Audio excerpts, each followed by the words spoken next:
জাভাস্ক্রিপ্টের আমরা আরো কিছু বৈশিষ্ট্য দেখবো, যেমন ধরো জাভাস্ক্রিপ্ট ক্লোজার দেখবো। ঠিক আছে, ক্লোজার কি দেখি। আচ্ছা, সব কেটে দিলাম আমি, এগুলো আমার আজকের কোডের দরকার নেই। JavaScript closure, closure. এখন ক্লোজার বুঝতে হলে মানে একটা উদাহরণ আমি লিখি আগে। দেখো, ফাংশন সিম্পল, মানে তোমরা নিজেরাই বুঝতে পারবে এটা একটু বার, আমি যখন তোমাদের বলবো কোনো কঠিন কিছু। ধরো একটা ফাংশনের মধ্যে আমি কনসোল ডট লগ কিছু একটা করলাম, ধরো হ্যালো ইয়া, ধরো এটা দিলাম। ফাংশনের তো একটা নাম দিতে হয়, যেন ইরো দেখাচ্ছে। ধরো ফাংশন কি হলো, হ্যালো, হ্যালো নামে একটা ফাংশন আছে, যেটা কি করতেছে যে ইয়া এটা কনসোল করে। তো সিম্পল, আমরা বুঝতে পারতেছি। তাহলে ধরে এইটাকে আমরা এখানে কল করে দিলে এটা আসবে, তাই না? আচ্ছা, এই যে হ্যালোকে কল করে দিলে তাহলে এইটা প্রিন্ট হবে, তাই না? এটাই তো আমরা জানি যে গো লাইভে গেলাম তাই হবে। আচ্ছা, এটা তো বড় আমাদের দরকার নেই। ইন্সপেক্ট করলে এই যে কনসোলে আমরা এটা দেখতে পাবো, কনসোল, ওই যে হ্যালো ইয়া আসছে, ঠিক আছে, কনসোলে, মানে এটা প্রিন্ট হয়েছে। এখন আমরা তো পিছনের বিহাইন্ড দ্য সিন কি হয় এগুলো জানি, এগুলো তো আর আমাদের দরকার নেই, এগুলো তো আমরা খুব ভালো করে জানি। এখন খেয়াল করে দেখো, জাভাস্ক্রিপ্টে মোটামুটি সবকিছু একটা অবজেক্ট। ঠিক আছে, এই ফাংশনও জাভাস্ক্রিপ্ট একটা অবজেক্ট, এটা সবসময় মাথায় রাখবা। যেমন আমি যদি এই মুহূর্তে হ্যালোটাকে প্রিন্ট না করে কনসোল ডট লগ হ্যালোটা করে দিই, তার মানে হ্যালোটা কি আগে দেখি, হ্যালোটা আসলে কি। যে এই হ্যালোটাকেই প্রিন্ট করে দিলাম, দেখি কি হয়। এই দেখ হ্যালো, এখানে একটা ফাংশন বডি আসছে, তাই না? আচ্ছা, যদি ডিআইআর করি, ডিরেক্টরি দেখার জন্য, এই যে দেখো, ফাংশনও কিন্তু জাভাস্ক্রিপ্টের একটা অবজেক্ট, দেখছো? মানে ওই ব্রাউজার এটা বুঝতে পারে জন্য এটাকে ফাংশন হিসেবে লিখতেছে, কিন্তু আসলে জাভাস্ক্রিপ্টে এটাও একটা অবজেক্ট। এই দেখো, এর মধ্যে কিছু কি প্রপার্টি, কি ভ্যালু, কি ভ্যালু, কি ভ্যালু, এগুলো আছে, দেখছো? আচ্ছা, এগুলো কিন্তু আছে, দেখো খেয়াল করো। তার মানে এই যে আর্গুমেন্ট আছে, কলার আছে, লেন্থ আছে, নেম, তারপর জাভাস্ক্রিপ্টের ফাংশন একটা অবজেক্ট। তার মানে তুমি যদি এই ফাংশনের মধ্যে আরেকটা ফাংশন লেখো, তার মানে কি, এটা সিম্পলি, যেহেতু অবজেক্টের মধ্যে অবজেক্ট লেখা যায়, লেখা যায় না? এটা তো আমরা দেখছি, অবজেক্টের মধ্যে অ্যারে লেখা যায়, অবজেক্টের মধ্যে অবজেক্ট লেখা যায়। এই জন্য ফাংশনের মধ্যেও কি লেখা যাবে, ফাংশন লেখা যাবে, কারণ ফাংশন তো একটা অবজেক্ট। এই দেখো, আমি যদি আরেকটা ভিতরে একটা অবজেক্ট লিখি, যেমন রিফার, ফাংশন রিফার দিয়ে এর মধ্যে যদি লিখি কনসোল ডট লগ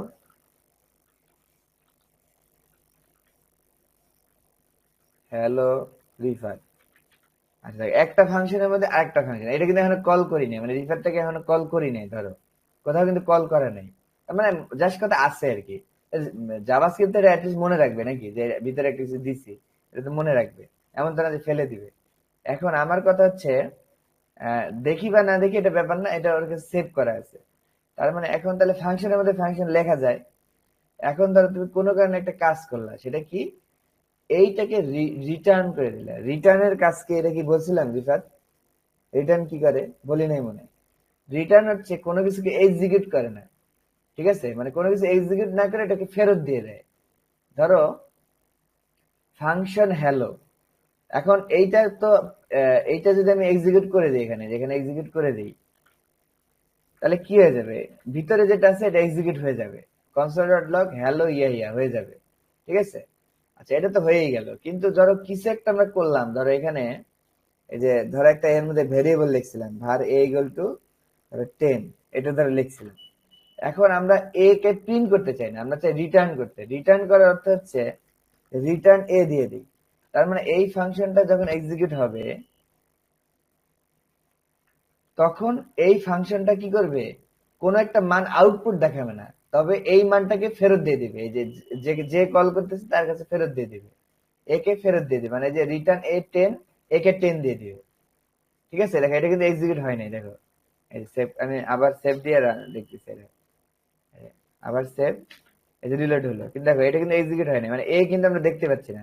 কল করছে কিন্তু এ কিন্তু দেখতে পাচ্ছি না, কিন্তু কনসোল ডট লগ করলে কিন্তু এ দেখতে পাবো। এই দেখো, কনসোল ডট লগ এ দেখতে পাবো, এই যে এখন দেখতে পাচ্ছি 10, এই যে। কিন্তু কনসোল ডট লগ মানে প্রিন্টের কমান্ড, কিন্তু আমি প্রিন্ট করি না, আমি করছি কি রিটার্ন। রিটার্নের কাজ কি, মানে এই ভ্যালুটা এর মধ্যে সেভ হয়ে আছে, এইটাই হলো রিটার্ন। ঠিক আছে, মানে কোনো কিছু রিটার্ন করার অর্থ হচ্ছে এই এই ফাংশনটা কল যখন হয়ে যাবে, কল কিন্তু করে দিচ্ছি, তার মানে এটা এখন কাজ করা শুরু করবে। শুরু করার পর যখন দেবে রিটার্ন, তখন করবে কি এই মানটা এখানে দিয়ে দিবে। তার মানে এখন এইটা রিটার্ন করার অর্থ এটা কোথা থেকে পাবো, যদি এইটাকে এখন কনসোল ডট লগ করো তাইলে তুমি এই মানটা পাবে। এই যে, কারণ ওই রিটার্ন করার কারণে হ্যালোর এই পুরাটার মধ্যে ওই মানটা ঢুকে গেছে, কিন্তু প্রিন্ট হচ্ছে না। যদি এইটাকে আবার প্রিন্ট করো তাহলে তুমি পাবে। এই যে 10, দেখছো? তার মানে এইটাই হচ্ছে রিটার্নের অর্থ। আশা করি বুঝতে পারছো যে রিটার্ন কি বোঝায়। মানে রিটার্ন হচ্ছে মানটাকে ফেরত দেয় কিন্তু কল করে না, মানে আউটপুট দেখায় না। ঠিক আছে, তার মানে এই মানটা এই মুহূর্তে হ্যালোর মধ্যেই ঢুকে আছে। তুমি চাইলে এটাকে অন্য একটা ভ্যারিয়েবল সেভ করে রাখতে পারো, তাহলে B equal to A hello, এভাবে যদি দিয়ে রাখো তাহলে এই এই এর মানটা এখন এই বির মধ্যে সেভ হয়ে যাবে। তার মানে এই মানটা ওই বি ধরে রাখছে, 10 কে ধরে রাখছে, কিন্তু প্রিন্ট করতেছে না আর কি। প্রিন্ট তখনই হবে যখন তুমি এটাকে প্রিন্ট করবে, এই বিটাকে প্রিন্ট করবে অথবা এই গোটা হ্যালোটাকে প্রিন্ট করবে, তখন। আচ্ছা, তখন প্রিন্ট হবে, এটা হচ্ছে রিটার্ন। সেম জিনিস আমি যে আগে যেটা করছিলাম, এই যে ফাংশন, ফাংশন লিখছিলাম সবার প্রথমে।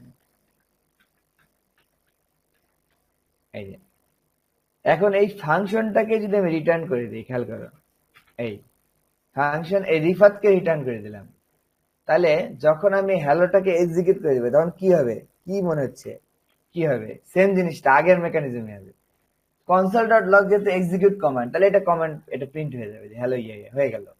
কিন্তু মূলত এখন এই যে রিটার্ন যেহেতু রিফাত করছি, মানে রিফাতটা কি, একটা ফাংশন, ফাংশনটা কিন্তু কল করা হয় নাই, কি ফাংশনটা কিন্তু কল করিনি, ফাংশনটা জাস্ট রিটার্ন করে দিচ্ছি। তার মানে কি, এই মুহূর্তে এই হ্যালোটার মান হয়ে গেছে কি, এই পুরাটার মান হয়ে গেছে এই বডিটা, মানে এই বডিটাকে আমি রিটার্ন করে দিচ্ছি। তার মানে কি, কোনো কলমাল কিছু না, এই এখন এই হ্যালোটাই হয়ে গেছে কি ফাংশন, এই ফাংশনটা হয়ে গেছে।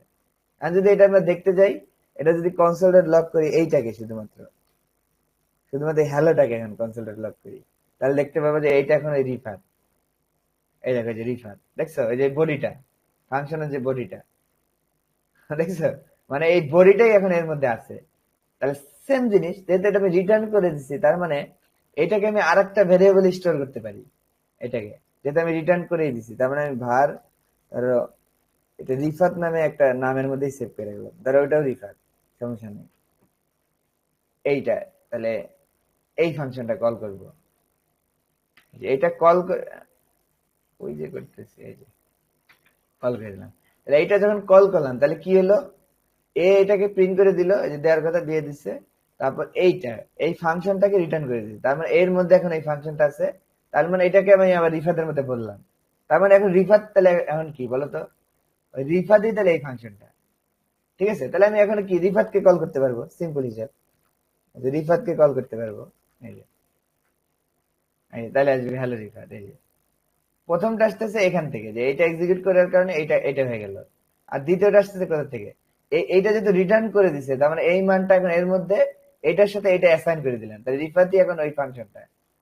তাই এখন আমি রিফাতকে কল করে দিলাম, কারণ এই রিফাত যেটা এই ফাংশন, সেটা আমি এটা কল করে দিলে ওই ফাংশনটা কল হলো, হ্যালো রিফাত।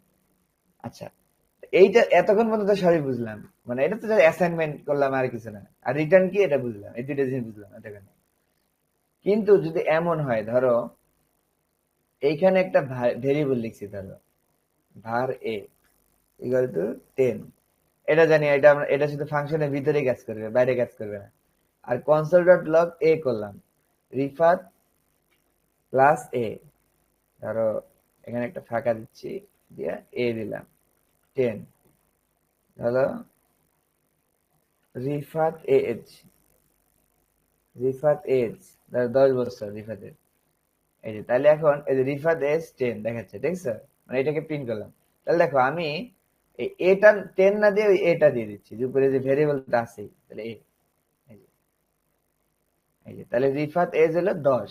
এই যে তাহলে দেখো আমি কি করছি, ওই যে হ্যালোর মধ্যে যে ভেরিয়েবলটা ছিল, সেটা কি করে দিলাম এই ফাংশনের মধ্যে এসে ওইটাকে প্রিন্ট করে দিলাম, মানে ওইটাকে আউটপুট দেখাইলাম। তাহলে এইটা নিচ্ছে কার কাছ থেকে, এর কাছ থেকে। কিন্তু এখন একটা, মানে একটা অলৌকিক ব্যাপার ঘটবে, যেটা হচ্ছে ধরো তুমি যে রিটার্ন করছো রিফাত, রিফাত কি রিটার্ন করে দিছো না? আচ্ছা, এইটা কেন প্রিন্ট হয়ে যাচ্ছে, কেন আমি ওই যে রিফাতকে কল করছি তাই, কিন্তু এটা তো প্রিন্ট হওয়ার কথা না, কারণ এটা তো রিফাতের ভিতরে আছে। এটা কেটে দিলে কিন্তু আর প্রিন্ট হবে না, এই যে, আর প্রিন্ট হওয়ার কোনো চান্স নেই। আর আমি তো এটা রিটার্ন করছি, আমি তো এটা প্রিন্ট করিনি। তার মানে এই ফাংশন বডিটা এখন কার মধ্যে ঢুকে গেছে, এটার মধ্যে ঢুকে গেছে। তাহলে এইটার মধ্যে মূলত এখন কি আছে, এই যে এইটা আছে। এইটার মধ্যে এইটা যদি না লিখি এটাও লেখা যাবে, এই যে এইটা আছে মূলত। এখন যেহেতু এটা একটা নাম আমি সামনে দিছি, তাহলে এখানে নাম দেওয়া দেখেন, এই যে এইটা আছে। তার মানে যেহেতু এইটাই এখন এইটা, সেহেতু এইটা রিফাত ইকুয়াল টু এখন এইটা, তাই না? তাহলে দেখো এখন ওই যে দেখো ভিতরে কি লিখছিলাম, রিফাত এস প্লাস এ, আর এই ফাংশনের মধ্যে তো এ নাই, আছে। তাহলে এই রিফাতকে যখন আমি কল করব, দেখো এই যে আচ্ছা এটা তো বোঝানোর জন্য বুঝাইলাম, ধরো এইটার মধ্যে ওইটাই আছে, যে ফাংশনটা আছে। তাহলে এখন যখন রিফাতকে আমি কল করব, 10 কি আসবে, কি মনে হয়? হ্যাঁ, কারণ দেখো এই হ্যালোর মধ্যে আছে কোনটা, হ্যালোর মধ্যে রিটার্ন করছে শুধু রিফাত অংশটাকে। আমি তো ভারকে রিটার্ন করিনি, করছি? আমি তো ভ্যারিয়েবলকে রিটার্ন করিনি। এই ভ্যারিয়েবল তো এই ফাংশনের মধ্যে ঠিক ছিল, হ্যাঁ। এটা তো এইটার স্কোপে আছে, এর ভিতরে এ নিয়ে কাজ করতেই পারবে, সমস্যা নেই। কিন্তু আমি তো এটাকে রিটার্ন করে বের হয়ে গেলাম। তার মানে আমি শুধু এই ফাংশনটাকে এর মধ্যে সেভ রাখলাম। তাহলে আমার মধ্যে শুধু এখন এইটুকুই আছে, এই এই এই পুরো বডিটা আছে, কিন্তু এই ভার এটা কিন্তু নাই। তাহলে রিফাতকে আমি যদি কল করে দেই, তারপরেও আমরা দেখবো রিফাত এস 10 আসতেছে, এই দেখো, এই দেখো। তাহলে আমার প্রশ্ন হলো এখনো এ পাইলে কোত্থেকে? এ তো ছিল ওই ফাংশনের মধ্যে, মানে এই যে এই বড় ফাংশনের মধ্যে হ্যালোর মধ্যে এ ছিল। কিন্তু এই যে হ্যালো যে রিফাত যেটা পেলো, রিফাত তো পেলো এতটুকু, কারণ এতটুকুই তো রিটার্ন করা, তাহলে এর মধ্যে তার এ নাই। তাহলে এই রিফাতটা কিভাবে এ পেলো, যে এর মান পেলো 10? ইয়া ভাই, কিছু কি মাথায় ঢুকতেছে? মানে এটা তো পাওয়ার কথা ছিল না, কিন্তু জাভাস্ক্রিপ্ট কিভাবে এটা পেলো? এটাকেই বলতেছে জাভাস্ক্রিপ্ট ক্লোজার। ঠিক আছে, ক্লোজার মানে কি, যখন তুমি কোন একটা কিছুকে প্রিন্ট করে রিটার্ন করে দিবা, মানে একটা ফাংশনের ভিতর থেকে আরেকটা ফাংশনকে রিটার্ন করে দিবা, তখন কিন্তু ফাংশনের বডিটাই রিটার্ন হচ্ছে, এটা কিন্তু রিটার্ন হচ্ছে না। এই ভিতরে যত, এখানে কিন্তু 10টা ভেরিয়েবল থাকতে পারে, এটা কিন্তু রিটার্ন হচ্ছে না। তখন জাভাস্ক্রিপ্ট মনে মনে চেক করে ভিতরে ভিতরে যে তুমি যে ফাংশনের মধ্যে এ বি সি ডি লিখলা, এটা তো ছিল এই ফাংশনের ভিতরে, এটা তো আর ওইটার মধ্যে নাই। মানে রিটার্ন যে করলা এই বডিটা, তখন তো এই ভ্যালুটা তো আমি কোথায় পাবো? এটা জাভাস্ক্রিপ্ট নিজে নিজে আগে প্রশ্ন করে নিজেকে, যখন দেখে কি রে ভাই এই ভ্যালু তো ছিল আগের ফাংশনে, তখন সে করে কি, রিটার্নের মধ্যে যে রিফাত করে এই ফাংশনটাকে ঢুকাই দিল এই ফাংশনের মধ্যে। ক্লোজার নামে একটা প্রপার্টিজ, আমাদের এই ফাংশন একটা অবজেক্ট, এটাও একটা অবজেক্ট, মানে এখান থেকে যে ফাংশনটা আসলো, এটা তো জাভাস্ক্রিপ্টের পিছনে একটা অবজেক্টই, তাই না? তো ওইটার ক্লোজার নামে একটা প্রপার্টির মধ্যে কি করছে, এই ভ্যালু এটা ঢুকাই রাখছে। কেন? ও দেখছে কি রে ভাই এনতে এ আছে, তাহলে ক্লায়েন্ট তো এটা পরে ইউজ করবে ভবিষ্যতে কখনো, ভবিষ্যতে কখনো তো সে রিফাত কল করে দিবে। তখন কল করে যদি করে দেয়, তাহলে আমি এ করতে পাবো। এটা কিন্তু জাভাস্ক্রিপ্ট জানে। সেজন্য সে ওই আগের ফাংশন দিয়ে করবে কি, এটাকে নিয়ে নিজের কাছে রেখে দিবে। এটাকেই বলে জাভাস্ক্রিপ্ট ক্লোজার। দেখি এটা আমরা দেখতে পারি কিনা, ক্লোজারটা এখানে দেখা যাওয়ার কথা। রিফাতের মধ্যে ঢুকে গেছে, কনসোলেটর রিফাত দিয়ে দেখি। রিফাত, মানে রিফাত ফাংশনটাকে, তাহলে এই যে শুধু বডিটা আসতেছে, এর মধ্যে আমরা দেখতে পাচ্ছি না। যদি তো কখনো এটাকে দেখতে না পাও অবজেক্ট আকারে, তাহলে ডিআইআর দিবা, ডিরেক্টরি কনসোল ডট ডিআইআর, তাহলে ওইটাকে তোমার রিয়েল ফরম্যাটটা দেখাবে। এই যে পাওয়া গেছে, দেখছো? এইটার জন্য এতক্ষণ মানে এটা ঘাটাঘাটি করলাম, মানে কোথায় আছে, এটা তো তিনটা আছে, তো এটা দেখে নিলাম। এই যে এই দেখো, এই যে ওই রিফাত যে ফাংশনটা সে দিয়ে দিল, এটা কিন্তু রিটার্ন করে বের হয়ে গেছে।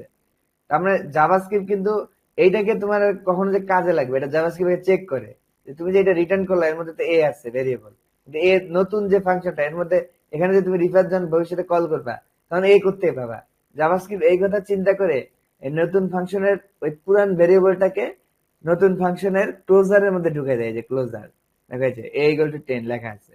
তুমি যেখানে ভার বি ইকুয়াল টু দেখো 20 দাও, তাহলে এটা কিন্তু ক্লোজারে আসবে না। দেখো, এই দেখো এখানে কিন্তু আমি এ প্রিন্ট করছি, তাহলে আমার বি এর কিন্তু কোনো প্রয়োজন নাই এই ফাংশনে।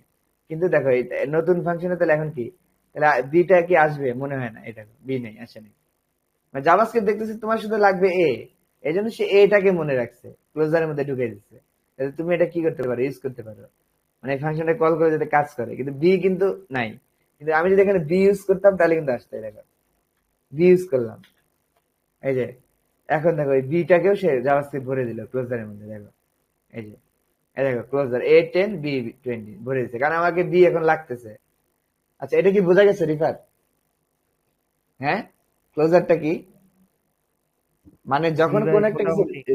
হ্যাঁ কোন একটা কিছু রিটার্ন করে দেই, তখন তো ওই রিটার্ন যেটা করছি ওই মানটাই ওইটা হয়ে যায়। বুঝতে পারছো? তাহলে আমার এই মুহূর্তে এখন এই ফাংশন বডিটাকে আমি রিটার্ন করে দিচ্ছি, তার মানে কি এই বডির মধ্যে কি আছে, রিফাত এস এ আর বি আছে, এ আর বি কিন্তু ডাইনামিক, এটা কিন্তু কোনো মানে ডাটা না, এই ডাটা কিন্তু আসবে ভ্যারিয়েবল থেকে। তাহলে এখন যখন আমি রিটার্ন করে দিলাম, এই ভ্যালুটা করতে পারবে, মানে আমি তো রিটার্ন করছি শুধু এতটুকু, এতটুকু রিটার্ন করছি, আমি তো এইগুলো রিটার্ন করিনি।